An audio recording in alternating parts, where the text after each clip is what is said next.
The year is 1995, and Tim Burton is out, and Joel Schumacher is in. Michael Keaton is out, Val Kilmer is in. Billy D. Williams is out, Tommy Lee Jones is in. Michael Gough and Pat Hingle still in. Batman Forever coming up. Riddle me this, riddle me that. Who's afraid of the big black bat? In an uncertain world, in a chaotic time, justice wears a mask.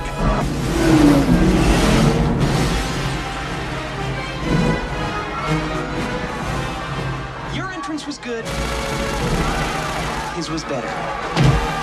Love is a game. What is it about the wrong kind of man? It's the car, right? Chicks love the car. Power is a machine. Now you've devised a way to read men's minds. By the way, I've seen your mind, freak. Hey guys, we are back for 2024, and our first film for this year is Batman Forever from 1995. I don't really have a lot of memory of this film, at least not before I watched it for this episode. I don't even recall when the last time I saw this thing was. I don't recall seeing it in the theaters, although I know I did. I have really clear memory of seeing Batman 89, but the rest of them, until the Christopher Nolan movies, I really don't. There were a few different choices that I had in terms of what I was going to pick for 1995, but I mean, this podcast has always been primarily superhero and genre stuff, so I mean, you definitely have to take it where you got it, and Batman Forever was the biggest superhero film of that year. In fact, it was one of the biggest films of the year, period. So let's get to the obvious thing, and that is Michael Keaton is out, Val Kilmer's in. What the heck happened there? It actually goes back a little further than that, though. It goes back to why is Tim Burton not directing this film, although he is a producer on it. And the basic answer is the poor performance of Batman Returns, and people in the studio blaming that on that film being really dark and kind of twisted, and thinking that they needed a more straightforward, mainstream type director to do this film, other than Tim Burton, who is well known for doing kind of off-the-wall bizarre things.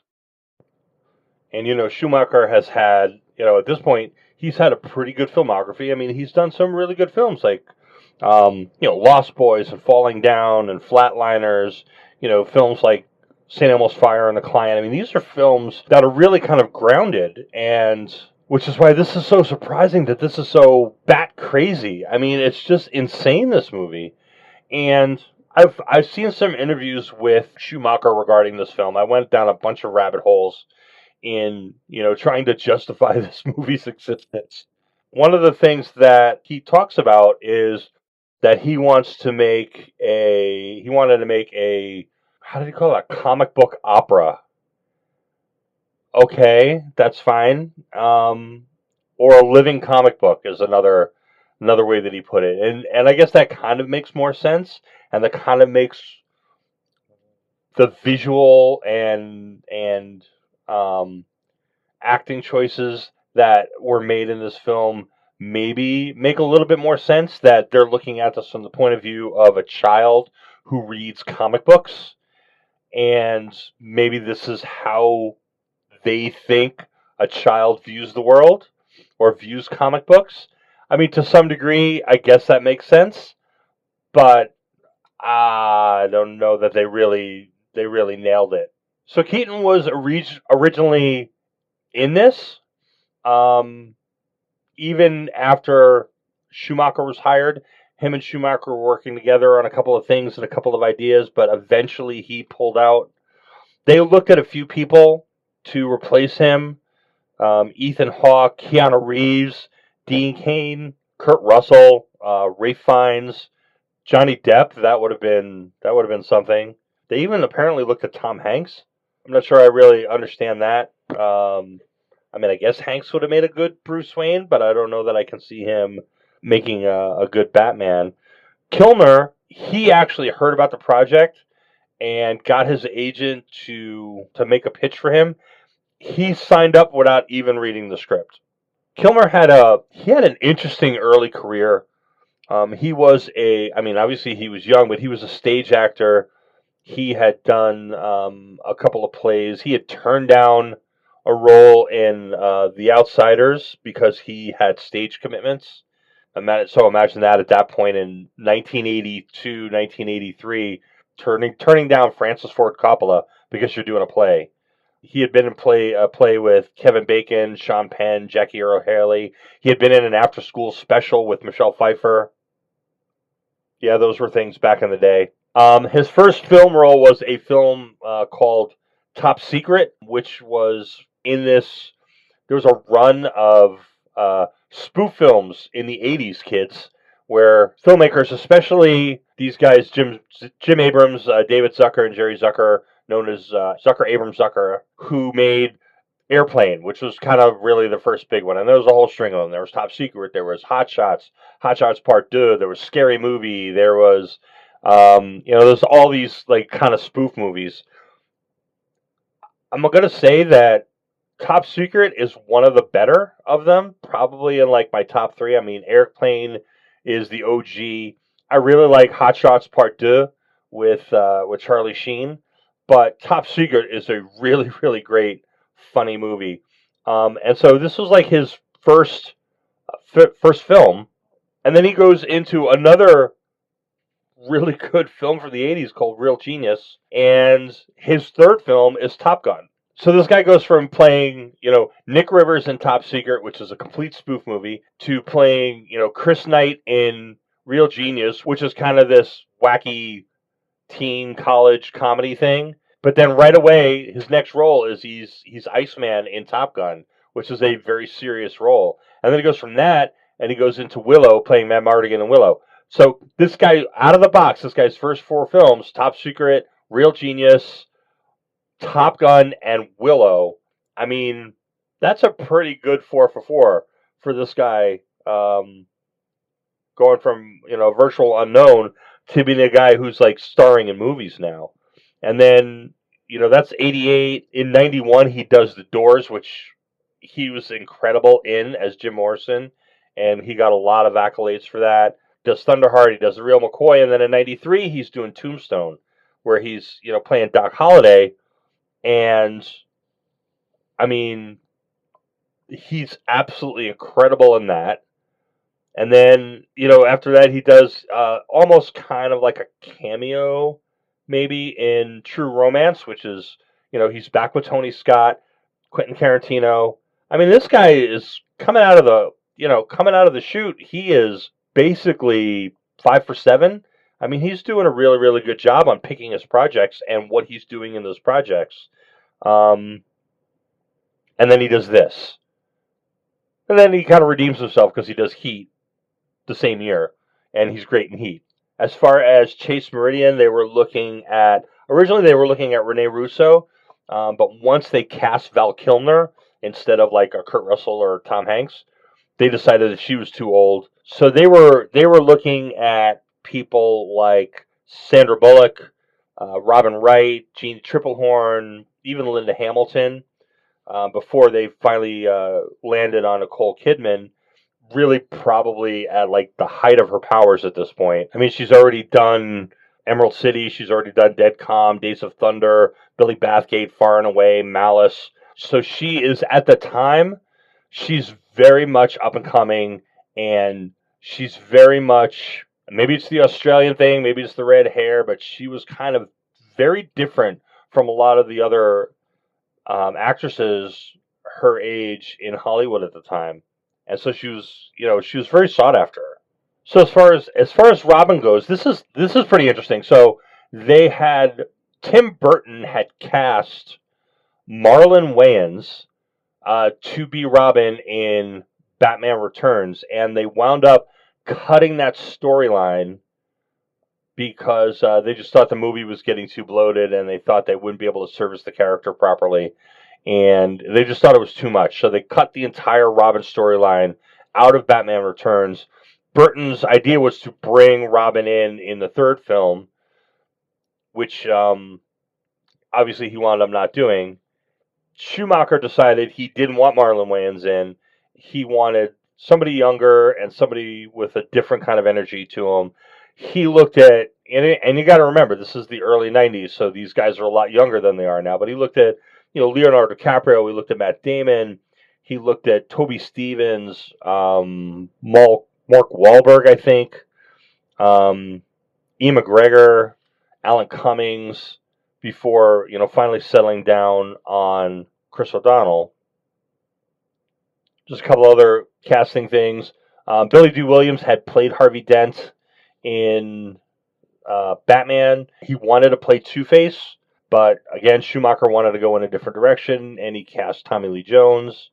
They had looked at a couple of people. They looked at Al Pacino and Clint Eastwood, Martin Sheen, even Robert De Niro, which is kind of crazy. As far as the Riddler, kind of the obvious choice at the time was Robin Williams, and they were dancing around Robin Williams for a long time. He eventually turned it down. They were looking at John Malkovich for a while, but then they finally landed on Jim Carrey, who was, he was kind of big at the time. He was somebody that they thought would really appeal to kids, and he is somebody that they thought would really get people into the theaters. Carrey was, he was well known from In Living Color, which was a sketch comedy show, but he had really just gotten through doing like Ace Ventura, Pet Detective, The Mask, Dumb and Dumber, all of them in the year before this film came out. I mean, 1994 was a crazy year for Jim Carrey. He was a huge box office draw, and even though in the story, if you look at the story, Two-Face is really the main villain of the story, but all of the marketing for this was the Riddler and Jim Carrey. One, because, he's a very vibrant looking character with the green, with the question marks and everything, but also Carrey was a big box office draw, a lot more than Tommy Lee Jones was at the time. And, they thought that he would be able to bring people into the theater. And this is really this is the primary purpose of this movie, is to make money, to get people in. They were all about tie-ins. They were all about Happy Meals and toys, and this movie is basically a 2-hour long, $100 million commercial for toys and Happy Meals. That's what this movie is. That's what this movie is trying to be. And it makes no bones about it. And it was, by all means, it was very successful. We'll talk about its success later, but, those Happy Meals were flying off the shelves. They were doing cross promotions. They had, like, Chris O'Donnell in McDonald's showing off the Happy Meal toys. They had all kinds of stuff going on. Getting into the movie, I think that obsession that they had, that direction that they had in making this like a marketable, toyetic movie, really took away from what this movie could be.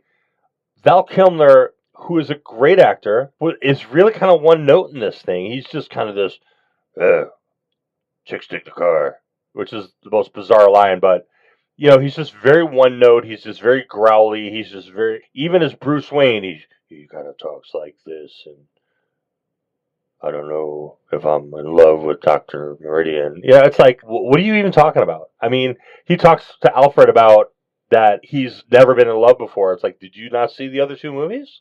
I mean, you were pretty tight with Vicky Vale.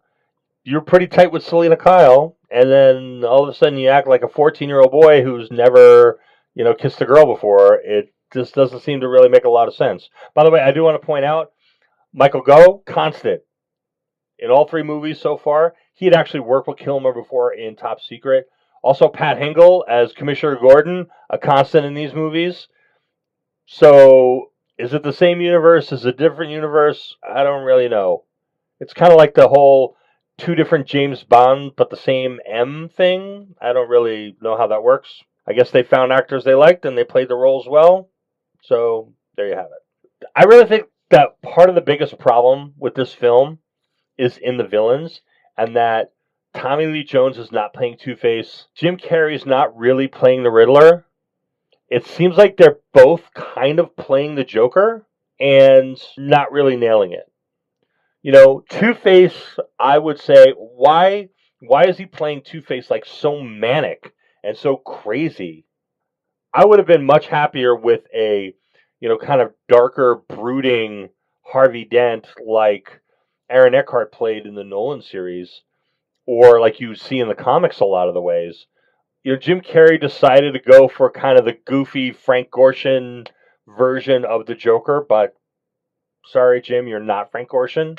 There had been other versions of the Riddler that were much more conniving and much more serious and focused, like in the animated series and things like that were better than this.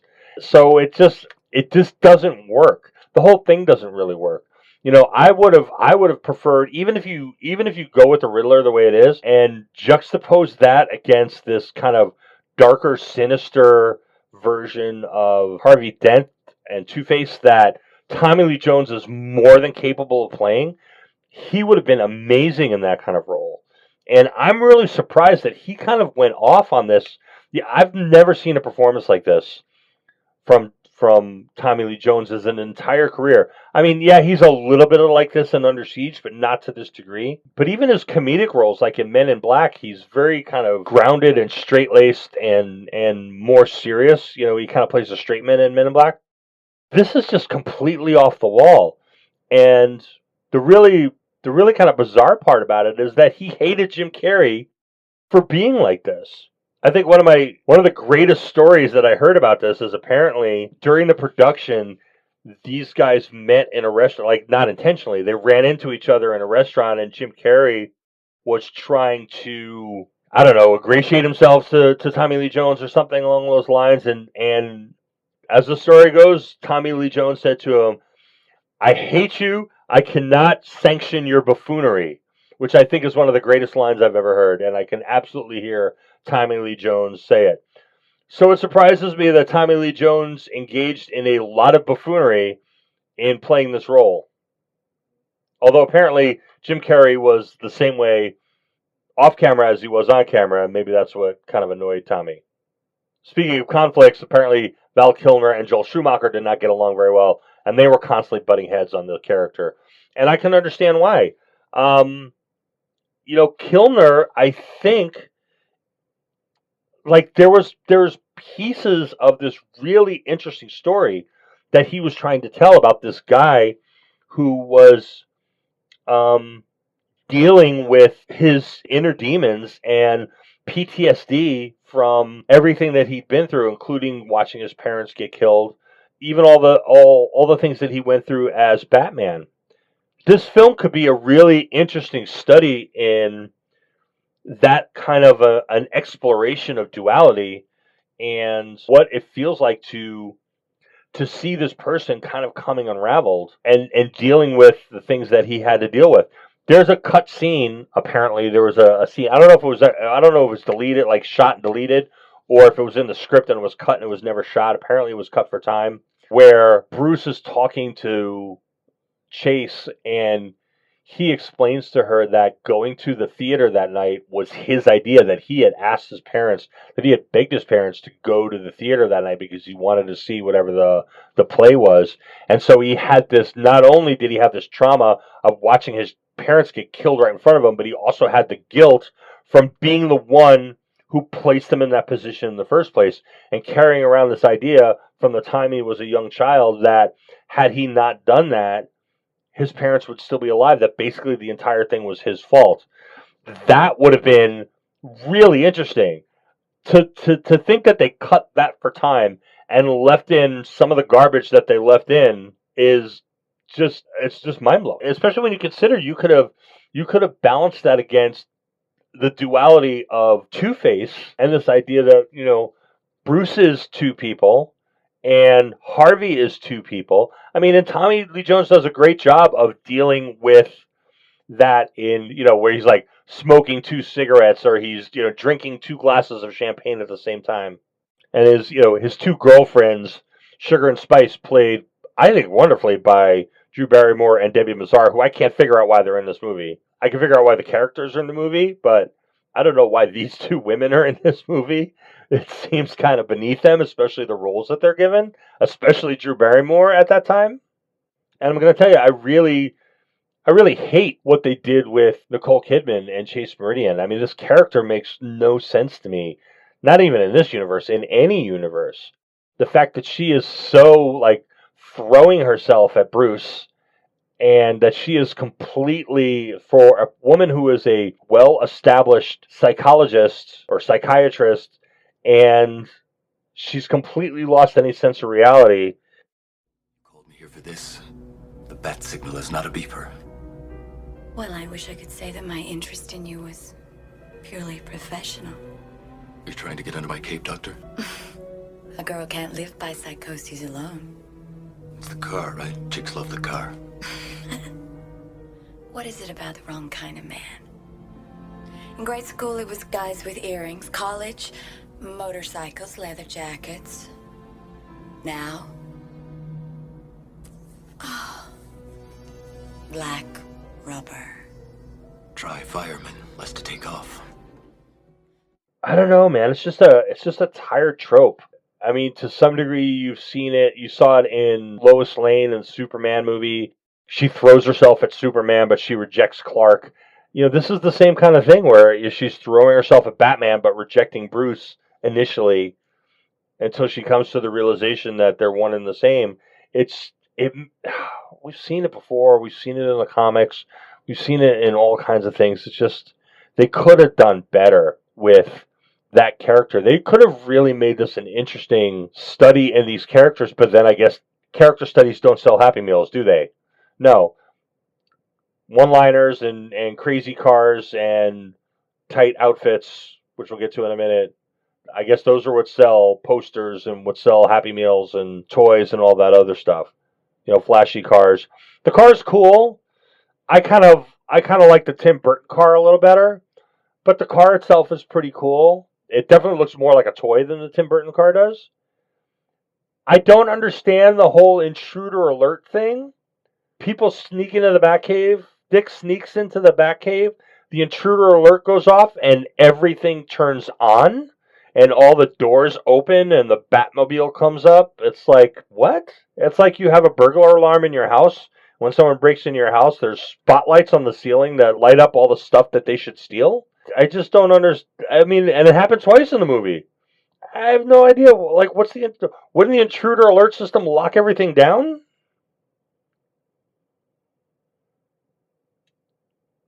Anyway, on to the costumes.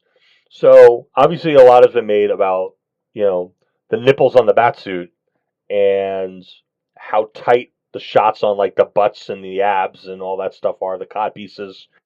There was, and I'm going to say it, there was a lot of conversation at the time, and still, about, you know, Joel Schumacher. Joel Schumacher's a gay man, and that he was trying to bring homoerotic elements into it.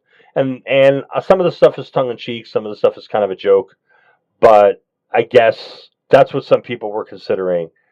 Joel Schumacher will tell you that he was looking at the idea of mythology and especially like statues. Like, if you notice in his set design and for this film, there's a lot of statuary. There's statues everywhere, and his point of view that he was trying to make was that, you know, these bat costumes are like living statues.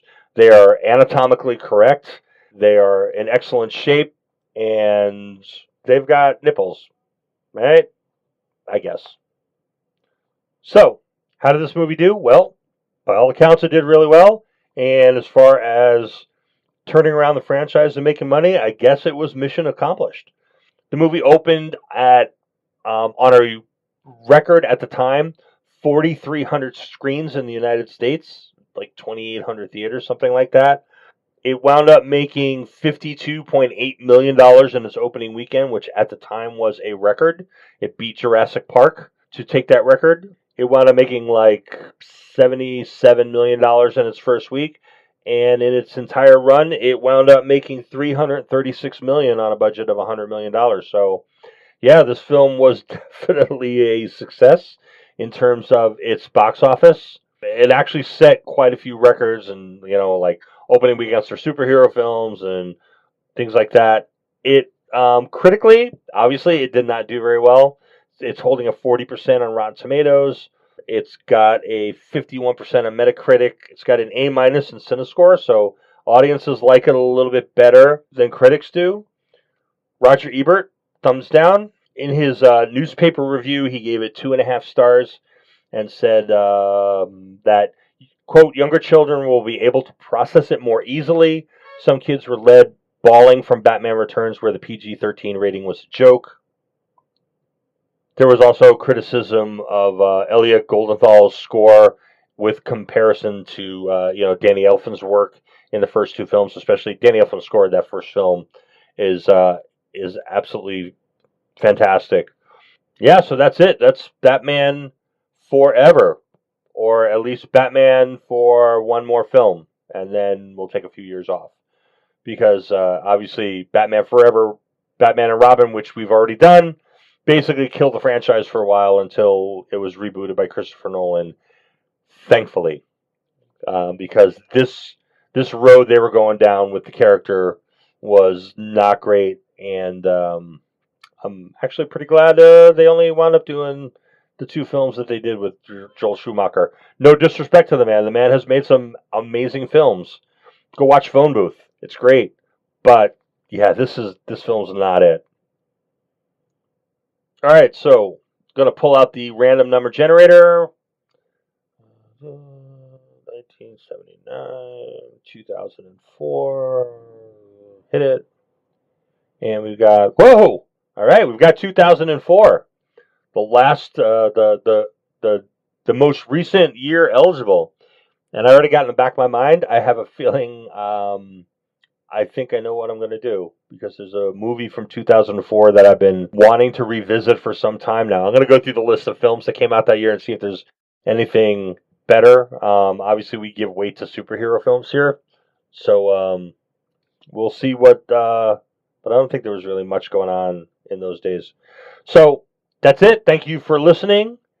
If this is your first time listening to us on Movie Punditry, go back and listen to some of our old episodes. The stuff with Randall and I, where we go over stuff I really love. And, this series that I'm doing, Random Rewatch, I've had a lot of fun with them. And there's some really great stuff, especially if you haven't. Check out the last episode, the Superman, the movie episode. It's really probably the favorite thing that I've done. And it was really a good time rewatching that film. But until next time, I will see you, and thanks for listening.